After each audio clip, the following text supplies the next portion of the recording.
வணக்கம் நூலே வாங்க இன்னைக்கு மாணவர்களுக்கான ஒரு அருமையான ஸ்கீம் பற்றி இந்த வீடியோவில் பார்க்கலாம். இன்னைக்கு பற்றி பார்க்க போனா மாணவர்களுக்காக வெளிநாட்டில் படிக்க 15 லட்சம் வரைக்கும் கல்வி கடன் தராங்க. வாங்க இந்த வீடியோவில் இதுக்கு எலிஜிபிலிட்டி என்ன, யாரெல்லாம் அப்ளை பண்ணலாம், வட்டி எவ்வளவு, என்னென்ன டாக்குமெண்ட் வரும், இதை பற்றி பல தகவலும் இந்த வீடியோவில் பார்க்கலாம். இந்த வீடியோவை கடைசி வரைக்கும் பாருங்க, ஒவ்வொருத்தரும் பயனுள்ளதாக இருக்கும். வெல்கம் டு தலைகளையுடைய சரித்திரமுறை. இதை பற்றி தமிழ்நாடு அரசு ஒரு செய்தி எழுதுகிறாங்க. வாங்க அதெல்லாம் சீரம் பழவாங்க. தமிழ்நாடு பிற்படுத்தப்பட்டோர் பொருளாதார மேம்பாட்டுக் கழகம் மூலம் 100 பிற்படுத்தப்பட்டோர், மிக பிற்படுத்தப்பட்டோர் மற்றும் சீர்வரவின மாணவர்களுக்கு வெளிநாட்டு பல்கலைக்கழகங்களில் உயர்கல்வி மேற்கொள்வதற்கான கடன் வழங்கும் திட்டத்தை கொடுக்குறாங்க. இந்த கல்வி கடன் மொத்தம் 100 பேருக்கு வழங்குறாங்க. அடுத்து வாங்க இதுக்கு எலிஜிபிலிட்டி மற்றும் என்னென்ன டாக்குமெண்ட் பழவாங்க. விண்ணப்பத்தாரர் பிற்படுத்தப்பட்டோர், மிக பிற்படுத்தப்பட்டோர் மற்றும் சீர்மறைவினர் இருக்க வேண்டும் செய்கிறாங்க. இதுக்கு சாதி சான்றிதழ் செய்கிறாங்க. அடுத்தது குடும்ப வருமானம் 3 லட்சத்துக்கும் மிகாமல் இருக்க வேண்டும். அடுத்து என்ன சொல்றாங்கன்னா, கிராமம் நகர்ப்புறம் பாகுபாடு எல்லாத்துக்கும் அவங்க செய்கிறாங்க. இதுக்கு வருமான சான்றிதழ் செய்கிறாங்க. அடுத்தது மாநில அரசின் வருமான சான்றிதழ் வழங்கும் தகுதி வாய்ந்த அதிகாரிகள் வழங்கப்பட்டிருக்க வேண்டும். அப்படின்னா கெசில்ட் ஆஃபீஸில் சான்றிதழ் கொண்ட சுய சான்றிதழ் கொண்ட குடும்ப வருமான சான்றிதழ் செய்கிறாங்க.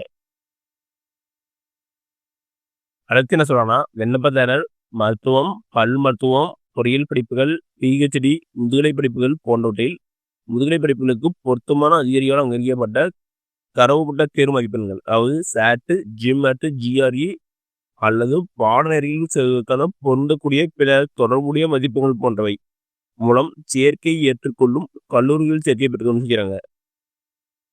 இது இந்த ஐஎல்ஜி, இந்த டோல் போன்ற முற்றிலும் மொழித்திறன் தேர்வை அடிப்படையாக கொண்ட தகவல் செய்கிறாங்க. அடுத்து என்ன சொல்றாங்கன்னா, நிதியின் அளவு சொல்லி கொடுத்து ஒரு மாணவருக்கு அதிகபட்சமாக கடன் எவ்வளோனா 5 லட்சம் வழங்குறாங்க.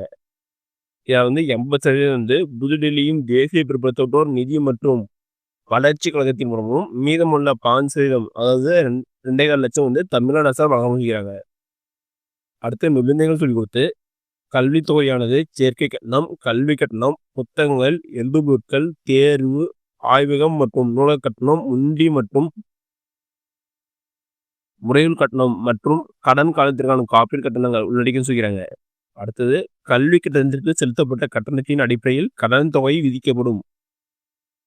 அடுத்தது சொன்னால் முந்தைய ஆண்டின் தேர்ச்சி வீட்டின் அடிப்படையில் மட்டுமே தொடர்ந்து கல்வி தொகையும் வழங்க. அடுத்தது வயது வரம்பு 21 வயசு 40 வயசுல இருக்கணும். இதுக்கு வட்டி எவ்வளவு தராங்கன்னா 8% வட்டி செய்கிறாங்க.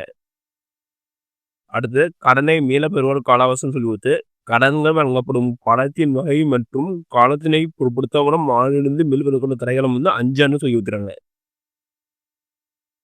கடனை திரும்ப செலுத்தும் காலம் 10 ஆண்டு சொல்லி கொடுத்துறாங்க.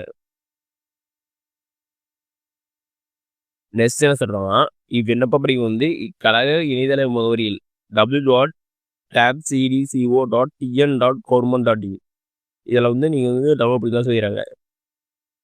விண்ணப்பதாரர் கடன் விண்ணப்பிக்க படிவங்களை பூர்த்தி செய்து வங்கி கோரும் ஆவணங்களுடன் சம்பந்தப்பட்ட மாவட்ட பிற்படுத்தப்பட்டோர் மற்றும் சீர்பெரும் நல அலுவலகத்தில் அப்ளை பண்ணணும். அப்படின்னா கூட்டுறவு சங்கங்களின் இணைப்பதிவு அலுவலகத்திலும் அப்ளை பண்ணலாம். கூட்டுறவு வங்கியிலும் இதுக்கு சமர்ப்பிக்கலாம் செய்கிறாங்க. இதில் இதுதான் முக்கியமானது. ஓகே இல்லை இதே மாதிரி யூஸ்ஃபுல்லான இன்ஃபர்மேஷன் நீங்கள் தெரிஞ்சுக்கணும்னா நம்ம social media group link description கொடுத்துக்கிறேன். அது குரூப் ஜாயின் பண்ணிக்கோங்க. நன்றி, வணக்கம்.